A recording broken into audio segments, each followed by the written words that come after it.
아유, 여러분들 진짜로 반갑고 오늘 또 제가 작년인가요? 한번 메시지 나눴던 것 같은데 또 이렇게 귀한 시간 갖게 돼서 감사합니다. 오늘 이 시간에 한번 나눌 말씀의 제목 한번 같이 한번 고백해 봅시다. 제가 먼저 선창할게요. 성숙한 성도가 되는 길. 한 번 더 해볼까요? 성숙한 성도가 되는 길. 그렇습니다. 오늘날 한국 사회는 성숙하지 못한 의식 때문에 아주 큰 몸살을 앓고 있습니다. 대표적으로 여러 가지 성숙하지 못한 현상들을 이야기할 수 있겠지만 아주 대표적으로 드러난 사건을 하나 들라면 아직까지 우리에게 앙금이 다 사라지지 않은, 여전히 앙금이 남아있는 세월호 침몰 사건과 같은 것을 보면 이 한국 사회가 어떻게 자기만 잘 되면, 자기만 오케이면, 만사가 오케이다, 나만 잘 되면 그만이라는 식의 극단적인 모습들이 오늘날 이 한국 사회에 만연해 있는 것을 보게 됩니다. 한마디로 이 한국 사회를 요즘에 보면 문제공화국이다, 이렇게 말해도 틀리지 않은 말이라 여겨집니다. 얼마나 많은 사건과 사고들이 또 우리가 인터넷을 통해서 또 뉴스를 통해서 우리가 접하게 되는지 모릅니다. 그렇다면 이 모든 일들이 우연히 일어난 일일까요? 우연히 이런 일들이 일어나서 이런 많은 문제들이 생길 걸까? 아닙니다. 왜냐하면 우리 한국 사회의 이 일원들이 성숙한 이 의식으로 변화되지 않는다면 언젠가는 일어났을 일들이에요. 언젠가 그 일들이 일어날 수밖에 없었고 결국 그 일들이 그때 일어난 것뿐입니다.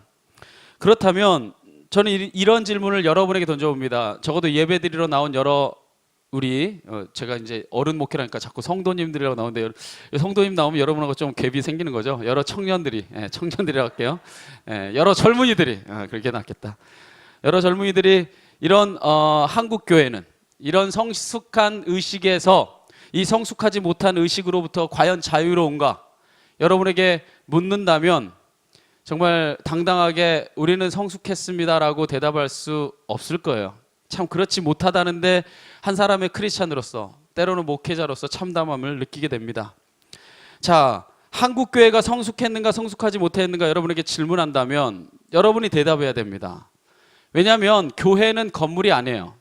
우리가 예수마을 교회, 저는 이 용어 자체가 굉장히 우리에게 주는 이 착각이 있다고 생각하는데, 예수마을 교회를 사실은 우리는 짓는 게 아닙니다. 교회는요, 사람이에요.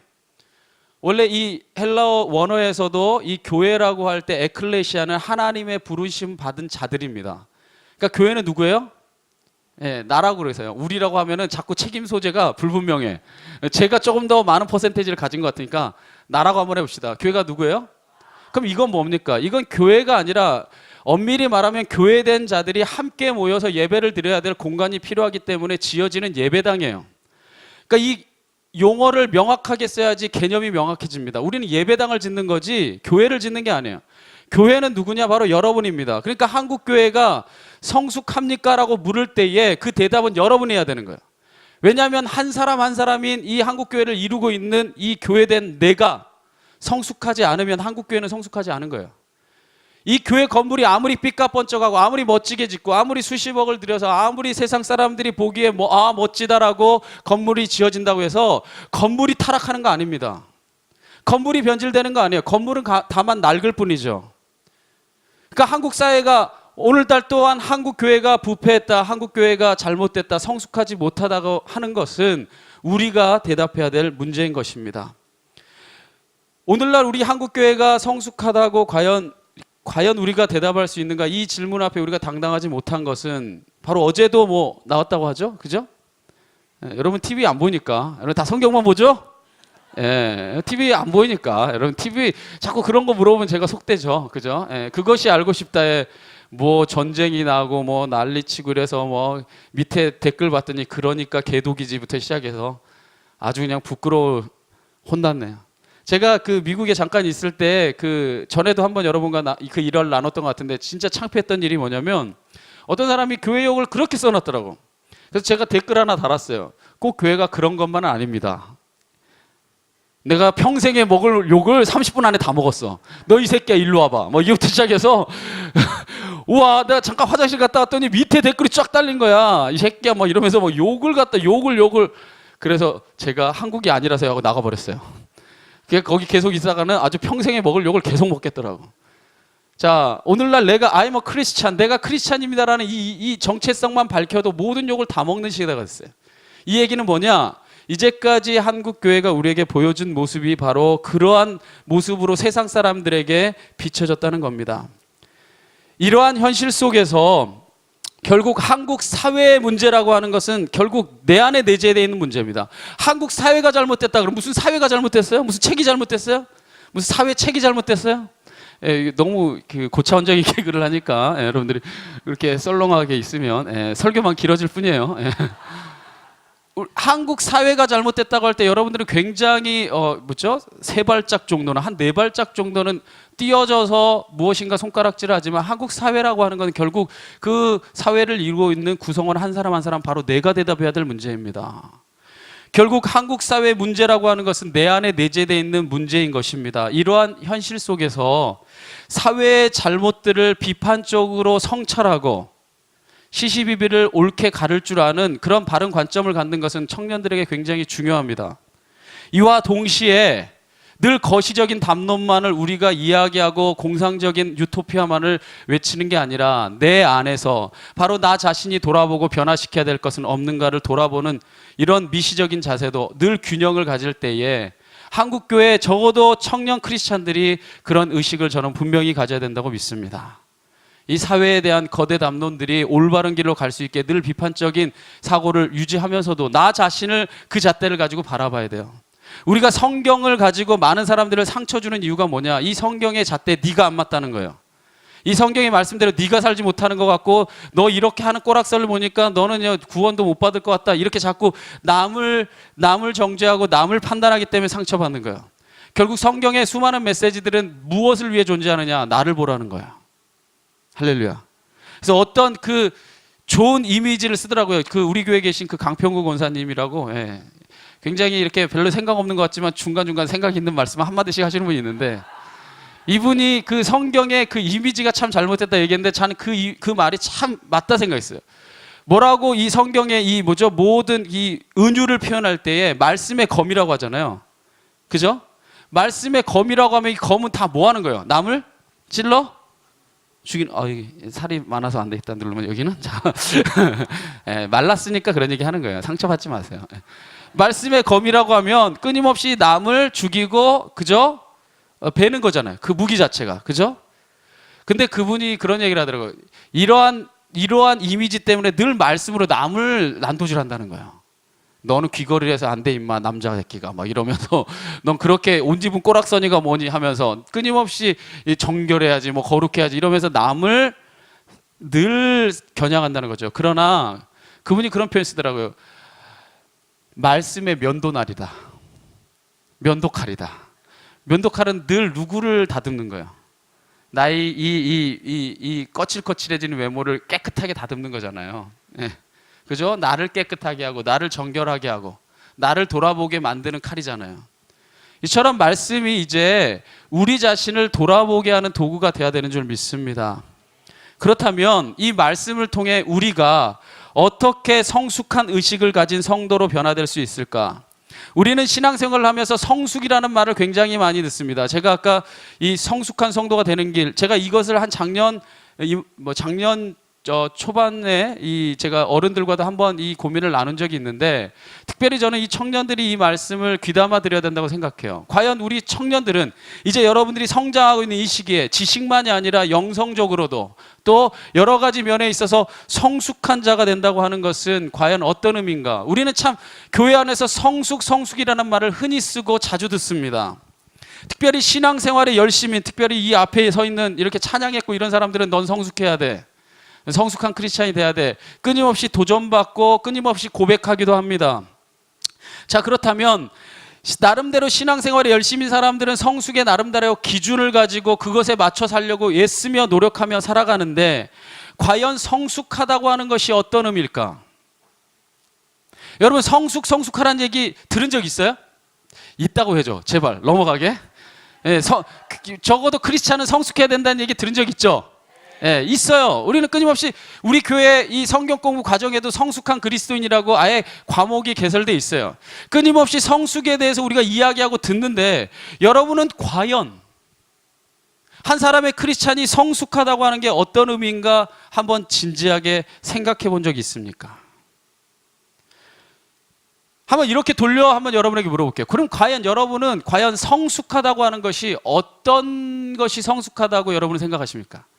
뭐가 성숙한 거다? 여러분이 대답할 수 있어요? 뭔 것 같아요?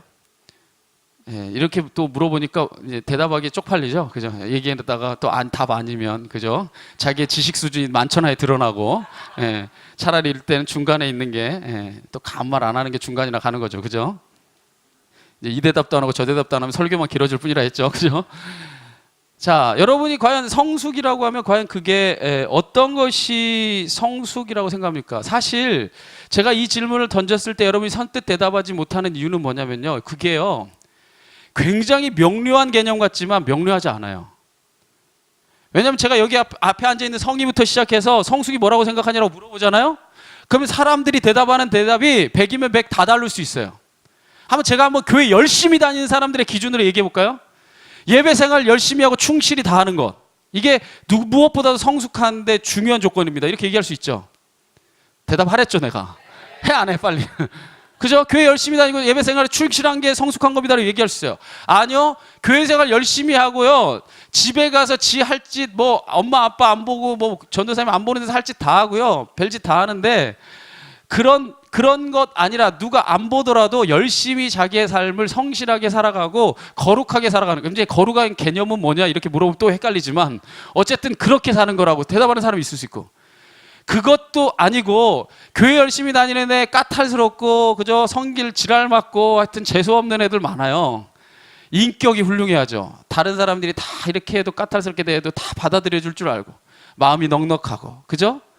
이렇게 인격이 훌륭한 사람이 성숙한 사람입니다. 이렇게 대답할 수 있는 사람도 있을 거고, 또 어떤 사람은 그게 다 뭡니까?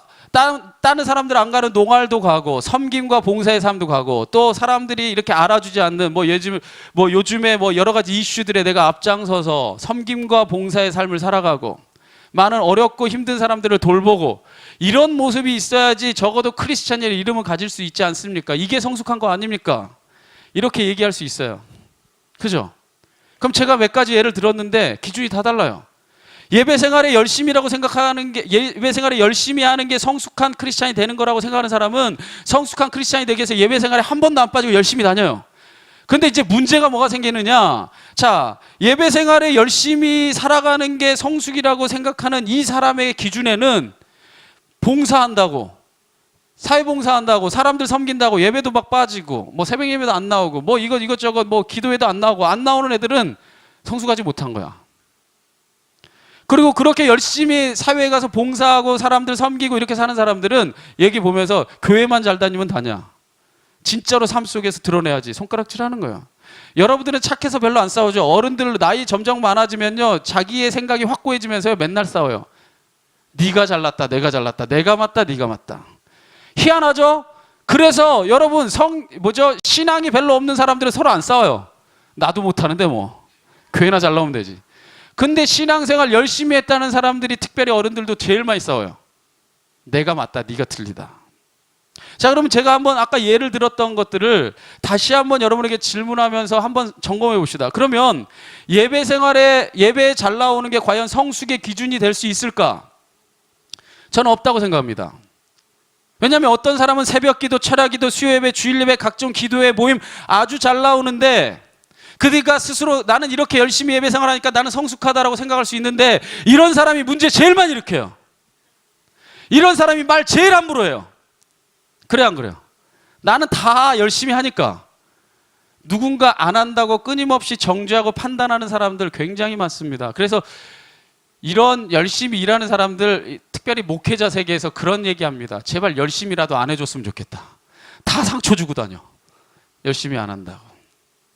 자, 한편으로는 사회 속에서 하나님의 말씀을 실천하며 살아가는 모습이 부족하기 때문에 그게 완벽하게 성숙한 모델이라고 보기는 어려운 거예요. 자, 돌려서 말해서 그럼 인격적으로 훌륭하면 성숙하냐? 아니요. 인격적으로 훌륭하면서 교회 생활 대충히 하고, 사람은 누구보다 착한데 교회는 안 나오고, 뭐 자기의 사람 자체는 착하지만 그의 모습이 크리스찬으로서 성숙의 기준에 맞지 않다고 볼 수 있는 사람 얼마든지 많습니다. 자, 그러면 인격적으로 훌륭한 것도 기준이 되지 않고, 또 때로는 인격적으로 훌륭하다고 해서 크리스찬의 성숙의 모델이 되지 못한다고 하는 거는, 저는요 가끔 법륜스님 이렇게 이렇게 대화하는 거 많이 들어요. 얼마나 은혜 받는지 몰라. 목회자가 저렇게 좀 설교하면 적어도 야, 목사가 어떻게 스님보다 더 말을 못하네. 진짜 은혜 받습니다. 그렇지만 그 분을 제가 크리스찬의 내 목회자로서의 성숙의 모델로 두지는 않잖아요. 그죠? 그 가르침의 깨달음을 얻지만.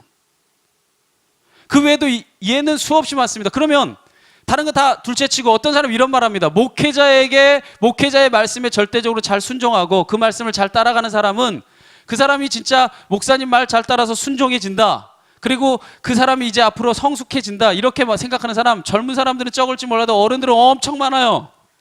그래서 목사님 말씀, 하나님 말씀, 그 말씀 그대로 순종하면 성숙한 그리스도인이 되는 거야 라고 생각하는 사람 엄청 많은데, 만약에 그게 진리라면요, 이단이 제일 성숙한 거야. 교주 말을 그대로 듣잖아. 무슨 전도사가 우리 전쟁 12월 달에 난다고 막 노아의 방주 찾아서 미국으로 막 떠났다면서요. 엄청 성숙한 사람들이야. 나라를 버리려도 그냥 버리고 가잖아. 가족도 버리고. 목회자의 말에 절대적으로 순종하는 게 좋은 것이고, 또 신앙이 또 성장하는데 어떤 순간의 도구가 될 수는 있지만, 그게 성숙의 기준과 모델은 절대로 아니라는 겁니다. 이와 같이 제가 간략하게 여러분에게 지금 문제 제기를 한 거예요. 성숙하다고 하는 게 그리 간단한 일이 아니라는 겁니다. 간단한 일이 아닌 것을 단순화시켜서 무조건 믿으라고 하는 것은 옳지 않습니다. 그것은 맹목적인 신앙이 될 위험이 굉장히 큽니다. 오늘날의 지금 현재까지의 수많은 크리스찬들이 그렇게 살아왔어요. 그렇다면 성숙하다고 하는 것은 과연 어떤 의미일까? 저는 오늘 우리가 읽었던 그 베드로의 사건의 본문을 그런 관점에서 우리가 다시 한번 살펴보기를 원합니다.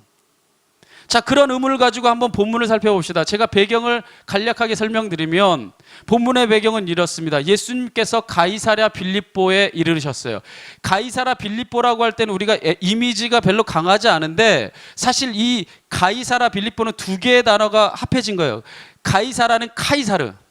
이게 우리가 보통 세계사를 읽을 땐 율리우스 시저라고 하는, 사실은 이제 황제가 되지는 않았지만 공화정에서 로마가 황제 이 옥타비아누스로 넘어갈 때에 가장 이제 황제가 될 수 있는 기틀 삼았던 로마 시대의 굉장히 위대한 지도자입니다. 그래서 이 사람을 기념해서 가장 처음 나온 게 동전의 이 형상이 새겨지는 거였어요. 이 카이사르라고 하는, 황제는 되지 않았지만 그런 로마의 위대한 지도자, 이 카이사르가 황제의 칭호가 돼요, 나중에는. 그래서 이 카이사르라는 이름이 붙어서 도시를 지었다. 그렇다고 하면 이건 굉장히 아름다운 도시가 되는 거예요. 그러니까 굉장히 멋진 도시를 만들어야지 적어도 카이사르라는 이름을 붙일 수 있어요. 게다가 빌립보라고 하는 이름은 뭐냐? 빌립보는 원래 헤롯 빌립의 이름입니다. 이 헤롯 빌립은 바로 이스라엘의 갈릴리 지역을 다스리던 왕의 이름이에요. 그러면은 헤롯 빌립의 이름을 붙였다. 그러면은 로마 황제의 이름 갖다 붙이고, 이스라엘을 지금 통치하고 있는 바로 왕의 이름 뒤에다 갖다 붙였으면 얼마나 화려하겠어요. 그래요? 안 그래요? 그렇잖아요. 가이사랴 빌립보, 화려한 도시에 오신 거예요. 이 화려한 도시에 와서 예수님이 물어봅니다. 야, 사람들이 나를 뭐라고 하더냐? 이렇게 물어보니까 예수님을 엘리야라고도 하고 선지자라고도 하고 위대한 사람이라고도 하고 이렇게 얘기합니다. 이런 얘기들을 해요. 그러니까 예수님이, 그래? 그럼 세상 사람들 말고 너희는 나를 누구라고 생각하느냐 묻습니다. 그때에 16절에 보면, 한번 16절은 여러분이 같이 한번 읽어봅시다. 16절 말씀 다 같이 시작.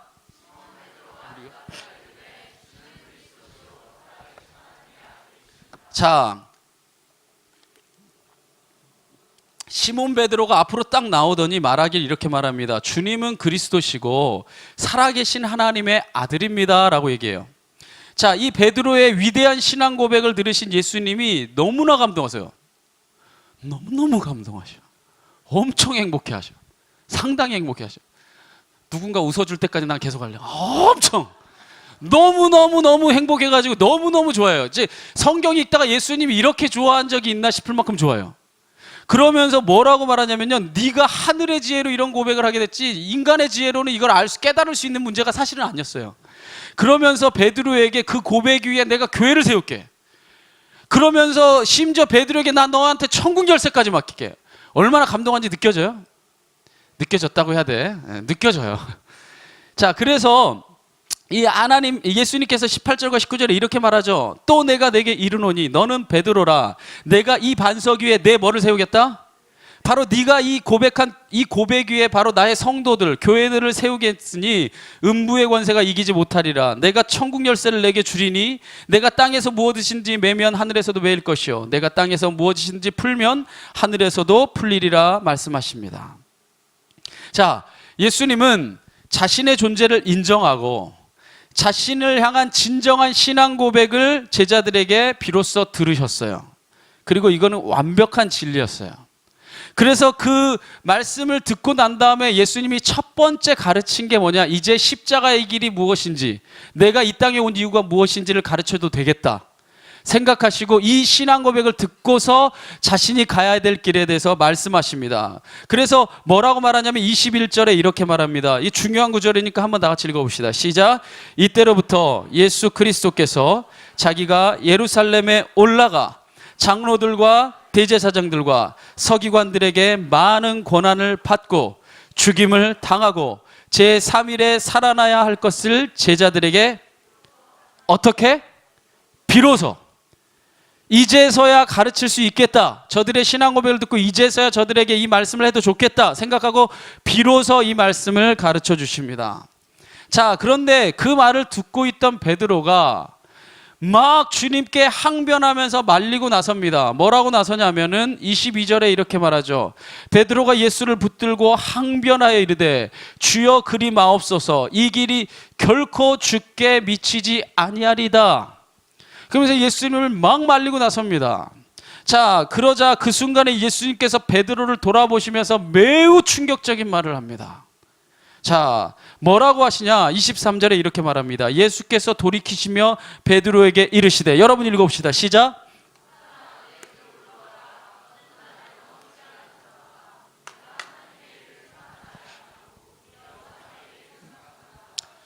여러분, 이 사건에 대해서 각 한 번 정도는 설교 들은 적이 있으시죠? 뭐 때로 교회를 다닌 지 얼마 되지 않은 분은 듣지 못한 분도 있겠지만 교회를 조금만이라도 다녔으면 이 사건에 대해서 여러분이 한 번 정도는 적어도 설교를 들었을 겁니다. 우리가 이 본문을 보면서 늘 하는 말은 뭐냐? 이 베드로가 어리석은 고백을 했기 때문에 이런 꾸중을 들었다고 생각합니다. 보세요. 제가 아까 예수님이 너무너무 좋아했다 했잖아요. 엄청 좋아하고 상당히 좋아하고 막 베드로 이뻐 죽겠어 뭐. 너 너무너무 이뻐. 너 이거 하늘의 지혜로 말한 거야. 내가 네 고백에 교회 세울게. 너 천국 열쇠도 네 거야. 너는 진짜 따봉이야. 막 이러고 있어. 막 엄청 좋아했어. 그래서 이제 드디어 내가 십자가의 길을 가르쳐도 되겠구나 하고 십자가를 내가 질 이유와 내가 3일 만에 부활할 것과 모든 하늘의 진리를 가르쳤어요. 그랬더니 안 된다. 예수님 절대로 그 길 가면 안 된다고 막 말하니까 갑자기 한 말이 첫 마디면 사탄아야. 와. 여러분, 이건요 불과 한 절을 앞뒤로 해서 천국과 지옥을 왔다 갔다 하는 거예요. 바로 그 전에는요 천사야. 근데 뒤 번째는 사탄아 물러가래요. 네가 하나님 일을 생각하지 않고 사람의 일 생각하고 내 앞길을 다 막는 자라고 말하고 있는 겁니다. 자, 그리고 우리가 이 구절을 그러면은 해석할 때 제가 아까 말했듯이 이렇게 해석합니다. 베드로가 어리석은 고백을 했기 때문에 예수님이 그렇게 꾸중한 거다 이렇게 얘기하기도 하고, 때로는 이 베드로가 예수님을 말릴 때 항변하다, 이게 영어로 말하면 리북이에요. 리북. 이 리북이 뭐예요? 꾸짖다라는 뜻이죠. 그러니까 꾸짖으면서 혼내면서 예수님을 책망하며 막아섰기 때문에 그가 정욕의 눈이 어두워서 자기가 예수님을 통해 갖게 될 권력의 자리가 그것이 너무나 아까워서 예수님을 꾸짖듯이 나무랐기 때문에 예수님에게 이런 혼을 났다 이렇게 쉽게 폄하를 해버립니다. 하지만 저는 이런 해석에 도저히 동의할 수가 없어요. 왜냐? 모든 해석은 맥락을 봐야 돼요. 자, 이 구절 하나만이 아니라 전체적인 맥락을 한번 봅시다. 자, 저를 한번 보세요. 제가 한번 이렇게 해석해 볼게요. 자, 베드로 성격 보면요, 성경 전체를 보면 다혈질입니다. 굉장히 단순해요. 좋으면 좋고 싫으면 싫어요. 여러분처럼 단순해요. 이 신당동에 사는 사람들처럼 좋으면 좋고 싫으면 싫고 다혈질이에요. 벌써 지금 얼굴 약간씩 빨개지는 사람 다혈질 사람들이야. 보여요, 이렇게 보면. 자, 그래서 이 베드로는요, 보면요, 굉장히 뭐 생각이 막 이렇게 막 계산이 많지 않아요. 그래서 좋으면 그냥 좋은 거야. 그런데 너희가 나를 누구라 하느냐라고 예수님이 물어봤을 때에 베드로가 자기도 몰라. 그건 자기의 지식으로 한 게 아닐까요? 주님이 그리스도시고 살아계신 하나님의 아들입니다. 자기도 모르게 고백을 했어. 그랬더니 막 칭찬 들었어요. 좋을까 안 좋을까? 상당히 많이, 엄청나게 좋아 미치겠어. 아니, 칭찬을 하는 것도 모자라서 교회를 세워주겠다, 천국 열쇠 주겠다 이렇게 칭찬했는데 안 좋아질 리 없죠. 막 붕붕 떠서 기분 좋아 죽겠는데 그때서야 비로소 내가 이제 십자가에 매달려 죽을 거고 고난의 길을 갈 거고 대제사장과 이런 수많은 이들에게 이제 내가 고난당한 후에 십자가에 매달려 죽을 거다라고 이야기합니다. 자, 그러면 베드로, 여러분이 늘 이 성경 읽을 때 남의 얘기라고 해서 읽으니까 여러분이 감동이 없는 거죠. 여러분의 일이라고, 여러분이 베드로라고 생각하고 이 사건을 한번 신학적인 상상을 해봅시다. 예수님이 나를 엄청 칭찬해 줬어요. 내 고백에 교회를 세우겠대요. 그리고 나에게 천국 열쇠까지 줬어요. 자, 그런데 예수님이 하는 말이 너무나 충격적이야. 이때 당시에 십자가형에 죽는다고 하는 것은요, 신명기 말씀에 빗대우면요, 하나님의 저주를 받은 존재라는 뜻이에요. 나무에 달린 자는 하나님의 저주를 받은 자니라는 말이 신명기에 있어요. 이 신명기는 그냥 말씀이 아니에요. 구약 말씀 중에서도 이 뭐죠? 창세기, 출애굽기, 레위기, 민수기, 신명기 이 5개는요, 토라라는 말로 해서 이게 율법이에요. 그래서 여러분이 지금 이스라엘 여행을 가가지고 성경 중에 가장 중요한 책이 무엇입니까? 물으면 이 5권이에요. 그래서 이 사람들은 이걸 갖다가 우리말로 번역하면 이게 율법입니다. 율법이 무슨 에스라, 느헤미야 이게 율법 아니에요. 그거는 다 그 다음에 선지서들이지, 율법의 말씀이 5개 말씀인데 이 말씀은 금과 옥저처럼 지키는 거예요. 근데 나무에 달린 자는 저주를 받은 자라고 하기 때문에 이 로마인들에게 십자가형을 당한다는 건 하나님의 저주를 받은 거고, 로마 사람들이 절대로 로마인에게는 십자가형을 하지 않습니다. 이게 너무나 극악무도하기 때문에 이방인들 가운데 반역을 꾀한 자들만 본보기로 죽이는 게 십자가형이에요. 그런데 예수님이 이제 곧 십자가형을 죽을 텐데 누구의 손에 의해서 죽게 되냐? 이제까지 회칠한 무덤이다. 이제까지 독사의 자식들이다. 예수님이 끊임없이 꾸짖고 반대하고 저들과 분쟁하고 저들과 맞섰던 사람들에게 붙잡혀가지고 끌려가서 십자가에 매달려 죽을 거래요. 여러분이 수제자야. 이제까지 칭찬 들었어. 여러분이 그러면 예수님 그 길 가면 안 된다고 말려야 될 거 아니야? 내가 그 길 가는데 잘 가세요 이럴 거야? 아니지, 해주나. 그치? 진짜 뭐죠? 이 베드로가 예수님의 오른팔이고 진짜 수제자고 이런 칭찬을 받은 사람이라면 안 된다고 해야죠. 제가 만약에 베드로의 자리에 있었다면 안 된다고 할 거예요. 의리가 있지. 의리. 네, 예수님 의리. 야, 감 떨어진다. 내가 역시 청년 안 한 지 오래되니까 감 떨어지는구나. 이부터 리듬이 안 사네. 의리. 의리가 있지. 내가 매달린다 해야지. 예수님 안 됩니다. 내가 갈게요. 내가 대신 죽을게요. 어떻게 예수님이 그런 치욕적인 자리에 있게 됩니까? 라고 고백하는 게 맞지 않아요? 베드로는 그 마음으로 한 겁니다. 자, 여러분은 이 예수님의 이 말을 왜 베드로가 이해 못했을 거라 생각하지만 사실은요, 예수님의 십자가의 또한 부활의 의미를 알기까지는요, 이후에 예수님이 십자가에 매달리고 부활하시고 40일 동안 가르치시고 또 승천하신 다음에 열흘 동안 기도한 다음에 오순절 마가의 다락방에서 이 성령을 받은 다음에야 깨달았어요. 그걸 환치시켜갖고 베드로가 왜 지금 못 깨달았냐고 얘기하면 안 되죠. 베드로는 모릅니다. 깨달을 수 없어요. 그렇다면 여기서 중요한 것은 이 베드로가 이렇게 예수님을 위해서 고백을 했는데 사탄아 물러가라 이 얘기를 들었다는 거예요. 베드로의 입장에서 보면 얼마나 어안이 벙벙하겠어요. 여러분이 베드로라면 얼마나 억울하겠어. 솔직히 굉장히 억울한 마음이 있었을 겁니다. 만약에 여러분이 그 자리에 있더라도 이렇게 했을 거라 저는 믿어요. 그럴 거지? 그래야 돼요. 적어도 의리가 있지. 자, 그렇다면 그런데 방금 전까지는 교회의 반석이었던 이 베드로가 왜 일순간에 사탄 같은 존재가 됐을까? 저는 제가 전하고자 하는 핵심의 메시지는 바로 여기 있습니다. 왜 그랬을까? 분명히 베드로는 좀 전에도 주님을 위해 고백했고 바로 지금 이 순간에도 주님을 위해 고백했어요. 좀 전에도 주님을 위해 한 일이었고 바로 지금 이 순간에도 주님을 위해 한 일이었습니다. 그렇다면 과연 무엇이 좀 전에 일은 하나님의 일이었고 바로 이 지금 한 일은 사탄의 일이 됐을까? 둘 다 누구를 위해 한 일인데? 주님을 위해 한 일이에요. 잘 들으셔야 돼요. 둘 다 주님을 위해 한 고백입니다. 자, 그렇다면 주님께서 그 이유를 말씀해 주시는데 23절 말씀을 다시 한번 보면 이렇게 말하고 있습니다. 23절에 예수께서 돌이키시며 베드로에게 이르시되 사탄아 내뒤로 물러가라. 너는 나를 넘어지게 하는 자로다. 내가 누구의 일은 생각하지 아니하고 하나님의 일은 생각하지 아니하고 도리어 누구의 일을 생각했다. 그렇습니다. 이 말을 간단히 정리하면 이렇습니다. 베드로가 좀 전에 했던 신앙 고백이 예수님을 감동케 하는 하나님의 일이었다면 지금 한 고백은 사탄이 원하는 사람의 일이었다는 거예요. 그렇다면 이제 여기서 우리에게 의문이 생깁니다. 무엇이 하나님의 일이고 무엇이 사람의 일이란 말인가? 베드로의 입장에서는 둘 다 예수님을 위해 한 일이 아니었는가? 다시 한번 강조하지만 십자가와 부활의 의미, 그리고 사실 죽는다는 얘기가 크게 들리지 다시 산다는 얘기는 이제까지 다시 산 사람이 없기 때문에 들리지도 않았을 거야. 그렇다면 이 이후에 있어야 될 이 모든 예수님의 말씀하신 의미는 베드로가 다 알 수가 없었는데 왜 베드로가 이런 꾸중을 당해야 하는가? 그럼 여기서 제가 여러분에게 질문 하나 던집니다. 그렇다면 베드로가 둘 다 하나님의 일을 할 수 있는 방법은 없었을까? 사실 이게 중요한 거예요.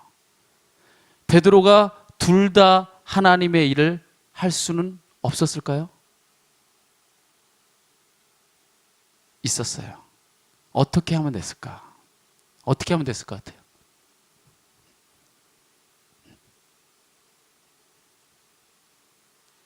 좀 생각해 보라는 거예요. 베드로가 둘 다 하나님의 일을 할 수 있는 방법은 딱 한 가지가 있었습니다.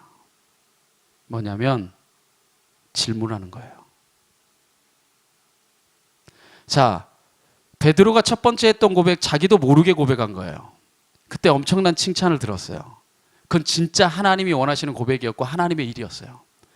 그래서 비로소 하나님의 진리를 나눠도 좋겠다 생각하고 그 하늘의 진리를 다 가르쳐 준 거예요. 내가 온 이유, 이제 십자가의 길을 걸어갈 거고 부활의 또 구원의 역사를 내가 써갈 거다. 베드로가 들었을 때 그 일의 의미를 알 수가 없었어요.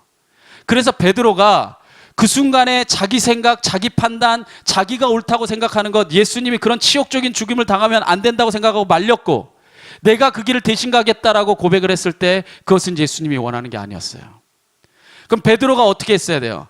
그 말의 의미와 그 뜻을 알지 못했을 때에 베드로가 예수님께 이렇게 말했으면 될 겁니다. 지금 예수님이 하시는 말씀을 다 이해하기가 어렵습니다. 이 말씀의 뜻이 과연 무엇이고 내가 어떻게 받아들여야 되겠습니까? 예수님께 질문을 했다면 예수님이 베드로야, 내가 지금 전한 말은 바로 이런 것이란다 가르쳐 주시고 네가 이제 내가 앞으로 갈 길에 네가 어떻게 행해야 되는 것인지 내가 말해주겠다. 네가 이렇게 행한다면 하나님이 그렇게도 좋아하는 길을 걸어가게 될 거다.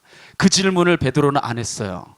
안 하니까 끊임없이 예수님을 버리고 부인하고 넘어지는 자리에 나가게 된 줄 믿으시기 바랍니다. 이렇게 질문한 후에 예수님을 통해 하나님의 뜻과 예수님의 행위의 의미를 헤아려 알고 난 뒤에 그 뜻에 비추어서 자신의 행동을 결정해야 했어요. 그러나 베드로는 예수님께 묻지도 않고 자신의 생각대로 자신의 감정과 뜻을 따라 행동해 버렸습니다. 그때 그는 누구보다도 주님을 위해 일하고 싶었는데 사탄의 일을 하는 자가 되고 말았던 것을 기억하시길 바랍니다. 이 말씀을 통해 여러분 자신을 돌아보기를 원합니다. 우리 또한 많은 순간 주님의 일을 한다고 하면서 정작 사탄의 뜻을 이루는 사람의 일을 하는 경우는 없습니까? 오늘날 이 인터넷과 매스컴을 도배하고 있는 수많은 부끄러운 이 목회자들, 수많은 이 세상에 가슴 아픈 이야기들을 전하는 그분들의 이야기를 가서 들어보십시오. 그분들은 누구보다도 하나님을 위해 일하고 있는 거예요. 누구보다도 최선을 다해 일하고 있는 겁니다. 그런데 모든 이들에게 때로는 어마어마한 상처를 주기도 합니다. 뭐 하지 않는 거예요? 그게 진정 하나님의 뜻이고 하나님의 일인지 질문하지 않는 거예요. 제가 이제 마지막 논문을 쓰면서 그 여러 가지 자료 조사를 하다가 너무 참 그 임팩트 있게 받아들인 사건이 있어요. 그게 뭐냐면 이 독일의 이 여성 철학자죠. 이 사회 철학자인 한나 아렌트라는 유명한 사람이 있어요. 책 좀 읽어요. 네, 한나 아렌트라고. 이분이 유명한 분인데 이 철학자가 이 독일의 2차 대전이 끝나고 이 독일의 전범들을 재판하는 이 재판소에 갑니다. 이 재판소에 가는데 거기서 누구를 재판하게 되냐면 오토 아히히만이라고 히틀러의 오른팔이 되어서 유태인 600만 사살뿐 아니라 집시들과 수많은 이 독일에 의해서 자행되는 모든 이 살육을 다 행했던 그 핵심의 정점에 있는 사람이었어요.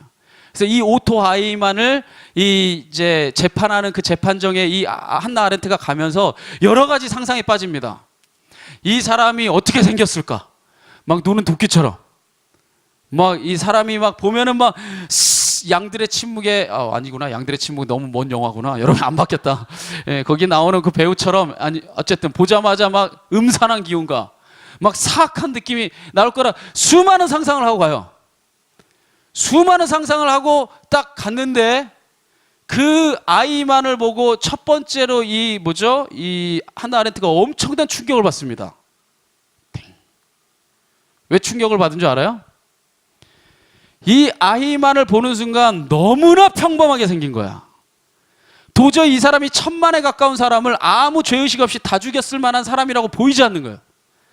너무나 평범하고 독일의 옆집에서 그냥 볼 수 있는 아저씨고 너무나 익숙해 보이는 그냥 그렇게 우리가 만날 수 있는 사람의 모습을 하고 있기에 너무 충격을 받은 거예요. 조금 저 정도의 사악한 일을 할 정도면 막 이러든지 뭐 이래야 되는데 너무 평범한 거죠. 거기서 이 한나 아렌트가 그 글을 남깁니다. 무엇이라고 글을 남기냐면 이렇게도 어마어마한 악이 자행될 수 있었던 유일한 이유는 영어로 말하면 좀 더 편한데 영어 하면 시험 들 테니까 생각 없음, 사유 없습니다. 내가 이 일을 행하는 것이 진정 옳은 일인가? 이것을 행한다고 하는 것이 과연 내가 한 인간으로서 바른 선택을 하는 것인가 질문할 줄 알았다면 한 사람의 생명을 내가 그렇게 마음껏 죽일 수가 없죠. 이 생각이 제거되고 권위자에 의해서 진리라고 이야기되는 것들을 그냥 맹목적으로 따라갔을 때 이 어마어마한 세상의 악들은 나타나게 됐다는 거예요. 그런데 거기서 놀라운 사실이 뭔지 아세요? 이 아이만을 재판하는데 끊임없이 그 사람의 잘못을 이야기하는데 눈 하나 깜짝 안 해요. 잘못한지 몰라요. 하나도 잘못한지 몰라요. 그 잘못에. 그런데요, 그 사람한테 판사가 딱 한마디 합니다. 똑바로 앉아! 그 순간 어떻게 한 줄 아세요? 그 어떤 얘기보다도 정확하게 듣고 앉습니다. 똑바로 앉아 한마디에는 그렇게 민감하게 반응하는데 한 사람을 죽인 것에 대해서는 아무 반응을 안 합니다. 무슨 얘기예요? 권위자가 주어지는 말에는 민감하게 반응하는데 그것이 옳은 것인가 그른 것인가 판단하는 판단력은 없어졌다는 거예요. 오늘날 왜 한국교회가 대안이 없는 줄 아세요? 왜 청년들이 이렇게 교회를 빠져나가는 줄 아세요? 청년들에게 치열한 지성들이 있어야 돼요. 이게 예수님을 쫓아 살아가는 길인가라는 끊임없는 여러분들에게 물음이 들끓어 올라야 돼요. 그래야지 좀 더 예수님이 말씀하셨던 교회에 가까워지는 겁니다. 누군가 주어진 말들, 누군가 그것이 옳다라고 생각한 진리가 과연 진리인가를 여러분이 한 번 더 물을 수 있는 여러분들의 자세가 될 때에 이 시대는 분명한 대안이 여러분이 될 줄 저는 분명히 믿습니다. 자, 그렇다면 이처럼 우리가 정말 하나님 안에서 살아간다고 하는 것, 그러면 과연 무엇 때문에 우리가 하나님 안에 신앙생활을 하는가? 기억하십시오. 우리가 기도하는 이유는 뭐냐? 내 뜻을 관철시키고 내가 원하는 것을 이루기 위해서 기도하는 게 아니라 하나님의 뜻을 묻고 하나님의 의지를 묻고 또 하나님이 원하는 것이 무엇인지를 우리가 깨달아 알기 위해서 기도하는 건 줄 믿으시기 바랍니다. 우리가 왜 말씀을 읽고 묵상합니까? 바로 하나님의 말씀, 하나님의 뜻을 헤아리기 위해서 말씀을 읽는 거예요. 그냥 맹목적으로 뭐 20장 많이 읽으면 좋지 하고 막 무지하게 읽는다고 해서 그것이 여러분들에게 유익이 되는 게 절대로 아닙니다. 그리할 때 여러분의 삶과 행위가 결국에 성숙을 지향하는 여러분 선택이 될 줄 믿습니다. 제가 오늘 말씀을 마무리 짓도록 하겠습니다. 이 다음은 제가 마무리 지으면서 제가 한 가지 그 예 하나 드리면서 마무리 지을게요. 1990년대 말 안 태어난 사람 있나 여기? 또 그렇겠다. 예, 제가 어른들하고 한번 이 메시지를 나누면 안 태어난 사람들 그러려냐고 들어요. 1990년대 말에 이 우리나라가 IMF를 겪었어요. 그죠? International Monetary Fund. 그죠? 그래서 괜히 해봤어요. IMF를 겪었어요. 그래서 우리나라가 망한 거죠. 쉽게 말하면 나라가 부도난 거예요. 그래서 엄청나게 많은 기업들이 도산하고 직장을 잃고 막 나라 경제가 다 휘청휘청하고 엄청 어려움을 겪었습니다. 바로 그때에 한국의 한 여자 탤런트가 이 텔레비전에 나와서 15초의 광고 동안에 한마디 카피를 날렸는데 이게 한국 사회에 열풍을 불어일으켰어요. 그게 뭐냐면요, 여러분! 그리고 딱 부른 다음에 뭐예요? 부자 되세요! 이랬어요. 많은 사람들이 감동했습니다. 그래, 부자 돼야지. 막 직장 잃고 뭐 학교 다 그만두고 막 어려움 당하고 막 쫓겨나고 막 다 이런 사람들이 이 여자 탤런트의 부자 되세요 한마디에 막 열풍이 불어가지고 1990년대 말과 2000년대 초반에요. 부자 되기 방법, 10억 모으기 막 부자 시리즈 막 나왔어요. 기억나세요? 기억난다고 고개 끄덕한 애들은 그죠? 적어도 나이가 되는 애들이야. 그렇게 부자 열풍이 불었어요. 그런데 아주 짧은 시간에 우리가 IMF를 벗어나고 또 경제가 회복되고 놀라운 속도로 경제가 발전하고 먹고 살만해지니까, 특별히 2002년도에 우리 월드컵 다 기억나잖아요? 그건 기억나잖아. 난다 해줘 제발. 2002년도 그렇게 월드컵 때 그렇게 온 국민적으로 치유받고 그때가 기점으로 이제 점점 더 먹고 살만해졌어요. 그렇게 먹고 살만해지니까 우리 한국 사회를 이제 뒤덮었던 열풍이 뭐냐? 웰빙. 잘, 빙, 존재하는 거. 어떻게 잘 먹고 잘 살 거냐. 그래서 웰빙, 푸드, 웰빙, 여행, 웰빙. 많은 사람들이 잘 먹고 잘 사는 것에 초점이 맞춰지고 그 문화의 여파가 아직까지도 오죠. 잘 먹는 거 맨날 나오잖아요. 그죠? 먹방 이래가지고. 그러니까 웰빙으로 어떻게 살아가는지 정말 이 한국 사회 초미의 관심사가 됐습니다. 그런데 아이러니하게도 웰빙의 시대에 오히려 자살률은 급증하고 웰빙의 시대에 이혼율도 급증하면서 한국 사회의 기반이 송두리째 흔들리게 됐어요. 역설적으로 웰빙을 외치는데 자꾸 다이하는 거야. 자꾸 죽는 거야. 자꾸 사람들이 소망이 없다는 거예요.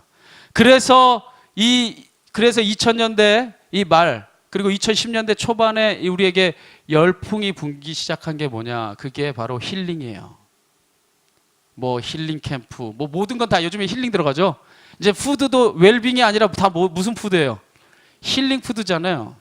이렇게 오늘날의 이제 시대는 힐링의 시대예요. 끊임없이 힐링을 이곳저곳에서 외칩니다. 그런데 사실 따지고 보면 세상의 어떤 시대든 어렵지 않은 시대는 없었어요. 저 어렵게 자랐어요. 저 초등학교 때만 해도 그 수제비로 계속 밥 먹었어요. 이렇게 안 믿는 얼굴이야. 좀 기름지나? 저까지만 해도 어렵게, 제가 나이를 모르나 본데 제가 42세예요. 그러니까 먹을 만큼 먹었어요. 자, 이 세상에 어렵지 않았던 시대는 없습니다. 다만 전에는 삶의 어려움을 일부러 받아들이고 그것과 대면하며 살아왔어요. 그런데 힐링이 대세가 되면서 어쩌면 작은 아픔도 견디지 못하는 시대가 됐습니다. 사실 힐링의 핵심도 따지고 보면 자기만 힘들고 아프다고 하는 이기적인 생각이 근저에 있는 것을 발견하게 돼요. 내가 힘들다는 거예요. 내 목소리에 좀 귀를 기울여 달라는 거예요. 그래서 요즘에 유행하는 게 뭡니까? 상담학, 뭐 사람들의 어떤 치유, 뭐 이런 것들이 요즘에 많은 사람들의 대세가 됩니다. 그러나 여러분 저를 보십시오. 우리가 살아가는 데 있어서 따뜻한 리더십도 필요하지만 때로는 엄중한 잣대도 필요합니다. 이게 공존하지 않으면 이 사회는 올바로 갈 수가 없어요. 제가 아까 말했듯이 한국 사회가 부자 되기 열풍, 때로는 웰빙, 때로는 힐링. 그런데 여러분 그걸 분명히 깨달으십시오. 힐링은 절대로 한 시대와 이 무리를 이끌어갈 수 있는 절대적인 힘이 될 수가 없습니다. 왜? 나만 알아달라는 거거든요. 저는 이제 앞으로 시대에 여러분에게 이 도전이 되어야 될 바로 한 가지 주제를 여러분에게 던지면서 적어도 깨어있는 여러분들이 청년들이 되고 이 시대의 대안이 되기를 여러분에게 도전하기를 원합니다. 이제 앞으로 다가올 시대는요, 힐링 아니에요. 부자 더 이상 못 됩니다. 제가 김영하 작가인가요? 그 사람 그 대중 강연을 듣고 참 감명받았는데, 여러분 이제 부자 되기 어렵습니다. 누구나 이제 부자 되는 시대는 끝났어요. 누구나 다 잘 살 수 있는 것도 아닙니다. 그러나 이제 우리가 한 시대를 앞서 나가서 우리가 적어도 예수 믿는 크리스찬들이 성숙한 자가 되기 위해서 이제 앞으로 다가올 시대에 우리에게 가장 필요한 이슈가 돼야 될 바로 그 주제는 뭐냐? 그거는 저스티스입니다. 공공성의 담론. 바로 정의가 물같이 공법이 하수같이 흐르는 교회를 만들어 가야 돼요. 그리고 그 잣대로 세상을 정화시켜 나가야 됩니다. 그렇지 않으면 이 시대에는 대안이 없어요. 그 선봉에 설 사람이 누구냐? 그게 바로 여러분입니다. 여러분이 서야 돼요. 저는 참 깜짝 놀란 건요. 제가 사실 이 메시지에 대해서 고민하고 제가 우리 의식 있는 우리 감리교 안에서 우리 중구 용산지방의 청파교회에 계신 목사님 참 이런 데 의식이 참 앞서 있는 분인데, 제가 작년 1월이죠. 작년 1월 초에 제가 교육받는데 강연을 들게 됐는데, 그 강연을 들을 때에 이분이 이 얘기를 하셨어요. 이제 앞으로 공공성의 담론, 이 정의가 바로 서지 않으면 한국 사회에 더 이상 희망이 없습니다. 이 얘기가 끝나고 그 얘기를 저도 공감하고 동의 끝나고 난 다음에 무슨 일이 벌어졌냐? 리조트 붕괴. 그 다음에 건물 뭐죠? 막 세우자마자 막 무너진 건물들. 그 다음에 세월호 사건. 줄줄이 일어났어요. 무슨 얘기입니까? 이 시대에 이 정의를 지켜나가는 이 하나님 나라의 백성들이 올곧게 서지 않으면, 근데 그 일들을 일선에 저지른 사람들이 다 뭐예요? 예수 믿는다고 하는 사람들이었어요. 우리는 이것에 대해서 진정으로 회개할 줄 알아야 합니다. 오늘 여러분들에게 말씀을 마무리 지으면서 여러분에게 도전합니다. 이제 진정한 성숙한 그리스도인이 되어서 하나님의 뜻을 이 땅에 이루고자 하십니까? 아멘이라고 한번 해봅시다. 이루고자 하십니까? 그렇다면 늘 주님의 뜻이 무엇인지 삶 속에서 겸손히 물으십시오. 여러분, 오늘 내려진 여러분의 정답이 결코 여러분이 죽을 때까지 정답이 아니에요. 때로는 어떤 사람을 만났을 때 그 사람을 도와주는 게 그 사람을 온전히 사랑하는 것일 수 있고, 때로는 도와주지 않는 것이 그 사람을 온전히 사랑하는 것일 수 있습니다. 여러분이 살아가는 현장에서 성숙하다고 하는 것은 그렇게 OX, 예 아니요로 구분되어지는 게 아니라 치열하게 질문하고 치열하게 하나님의 뜻을 묻고 치열하게 이것이 크리스찬이 걸어가야 될 길인가를 여러분이 점검하지 않으면 여러분은 누구보다도 하나님의 일을 한다고 하면서 사탄의 일을 하고, 누구보다 하나님의 영광을 이룬다고 하면서도 하나님의 이름을 욕되게 하는 여러분들이 앞장서는 주인공이 될 수도 있습니다. 그렇기 때문에 여러분들이 성숙한 크리스찬이 된다고 하는 것, 끊임없이 하나님의 뜻을 쫓는다고 하는 것, 그것들을 여러분의 삶 속에서 질문하십시오. 베드로의 삶을 통해서 내가 누구보다도 하나님을 향해 살고 싶은 열정이 있다면, 내가 그런 질문들을 하나님 앞에 드리며 나갈 때 하나님이 우리에게 지혜를 주실 줄 믿습니다. 감동을 주실 줄 믿습니다. 용기를 주실 줄 믿습니다. 의연히 서서 모두가 아니라고 할 때 예라고 할 수 있는 그런 하나님의 이 선지자와 같은, 이 시대의 예언자와 같은 여러분들의 하나님의 사람으로 서게 될 줄 믿습니다. 그때 바로 여러분을 통해 하나님이 일하실 겁니다. 왜냐하면 이 시대의 대안이 여러분밖에 없어요. 적어도 하나님을 믿는 우리 크리스찬이 그러한 믿음 안에 설 수 있기를 진심으로 축원합니다. 오늘 이 고백을 가지고 우리 한번 찬양 한번 해봅시다. 우리 같이 찬양 다 나서 할까요?